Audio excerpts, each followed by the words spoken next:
ओडिशार चतुर्थ और पुरी जिल्लार द्वितीय तथा चूड़ांत पर्यायर मतदान जून 1 तारिख में अनुष्ठित हो 16 जगतसिंहपुर लोकसभा निर्वाचन मंडली अंतर्गत 105 काकड़पुर और 106 निमापड़ा विधानसभा निर्वाचन मंडली में जून 1 तारिख सकाल 7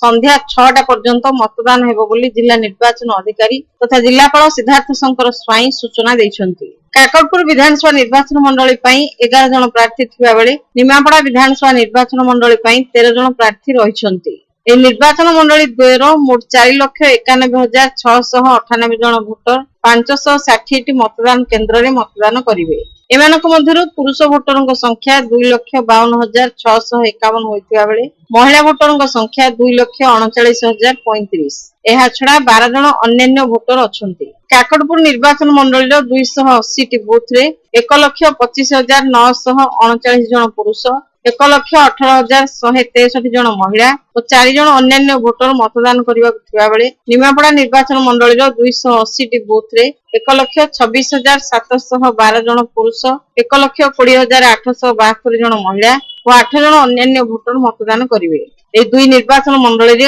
18 रु 19 वर्ष बयसर 11,003 जन 20 रु 29 वर्ष बयसर 89,352 जन 30 रु 39 वर्ष बयसर 10,096 जन 40 रु 49 वर्ष बयसर 1,09,968 जन 50 रु 59 वर्ष बयसर 78,419 जन 60 रु 69 वर्ष बयसर 55,369 जन 70 रु 79 वर्ष बयसर 31,362 जन 80 रु 99 वर्ष बयसर 12,979 जन 90 रु 99 वर्ष बयसर 7,456 जन 100 रु 109 वर्ष बयसर 201 जन और 110 रु 120 वर्ष मध्य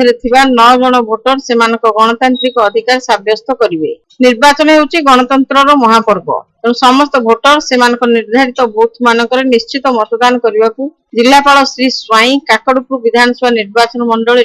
रिटर्निंग ऑफिसर तथा अतिरिक्त जिलापाल राजस्व कैलाश चंद्र नायक निमापड़ा विधानसभा निर्वाचन मंडली रिटर्निंग ऑफिसर तथा अतिरिक्त जिलापाल प्रोटोकॉल नीलमाधव भोई अनुरोध करछन्ति।